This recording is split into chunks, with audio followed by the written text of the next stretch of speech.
পুনর্মিলনের অশ্রু ও আনন্দে ইসরায়েলি ও ফিলিস্তিনিরা মনে করে ঈদের রক্ত, ভালোবাসা, বেদনা ধর্ম, জাতি বা পতাকায় ভেদ করে না। যখন এক ইসরায়েলি মা কাঁদে, আরেক ফিলিস্তিনি মা কাঁদে, তাদের চোখের ভাষা কি আলাদা? তাদের কান্নার শব্দ কি আলাদা? একটু থামুন, ভালো করে দেখুন। দুজনের কান্নাই একই ভাষায়, ভালোবাসার ভাষায়, বেদনার ব্যাকরণে।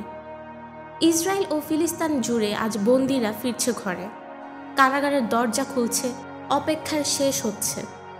মা তার ছেলেকে জড়িয়ে ধরছে, বোন তার ভাইকে চুমু খাচ্ছে। না কোনো স্লোগান, না কোনো বক্তৃতা, শুধুই অশ্রু, শুধু নিঃশব্দ মানবতা ফিরে পাওয়া। যুদ্ধ মানুষকে ভাগ করে, কিন্তু বেদনা মানুষকে এক করে। যখন তুমি তোমার সন্তান হারাও, তুমি ইহুদি হয়ে কাঁদো না, তুমি মুসলমান হয়ে কাঁদো না, তুমি কাঁদো একজন মানুষ হয়ে। আর যখন তুমি তাকে ফিরে পাও, তুমি জাতির জয় উদযাপন করো না, তুমি জীবনের জয় উদযাপন করো। বছরের পর বছর আমরা শান্তি মেপেছি রাজনীতির মাপে, চুক্তি, সীমান্ত, যুদ্ধবিরতি, কিন্তু সত্যিকারের শান্তি লুকিয়ে আছে অন্য জায়গায়।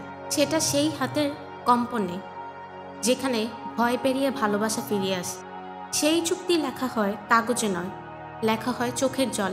হ্যাঁ, পতাকা আলাদা, প্রার্থনা আলাদা, কিন্তু হৃদস্পন্দন একই। কারণ কারো রক্তের রং নীল নয়, সবুজ নয়, সবারই রক্তের রং লাল। ভালোবাসা পাসপোর্ট দেখে না, বেদনা অনুবাদ চায় না। এটাই প্রকৃত সমতা, আইনার নয়, আত্মার সমতা। ভালোবাসার সমান, বেদনায় সমান, বাঁচার অধিকার সমান।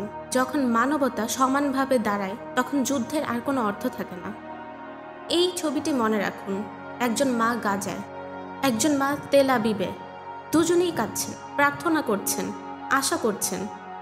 হয়তো পৃথিবী তাদের আলাদা করে রেখেছে, কিন্তু তাদের অশ্রু সীমান্ত পার হয়ে গিয়েছে। যদি মানুষ দুঃখে এক হতে পারে, তবে শান্তিতে কেন নয়? যদি মানুষ একই অশ্রু চিনতে পারে, তবে একই মানবিক মূল্য কেন দিতে পারে না? এই যুদ্ধবিরতি শুধু একটি বিরতি নয়, একটি অঙ্গীকার হোক।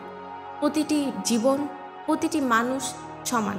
ইসরায়েল ও ফিলিস্তিন যখন একসাথে কাঁদে, তখন বিশ্ব তাকিয়ে থাকে না, বিশ্ব শিখবে। কারণ ভালোবাসা, অনুভূতি, রক্ত আর অশ্রু কখনো ধর্ম, জাতি বা পতাকায় ভেদ হয় না। এগুলো বাঁধা থাকে একই জিনিসে, আমাদের যৌথ মানবতায়। যদি আপনি বিশ্বাস করুন মানবতা রাজনীতির আগে, তবে ভিডিওটি শেয়ার করুন এবং পৃথিবীকে জানিয়ে দিন শান্তি দেখতে কেমন।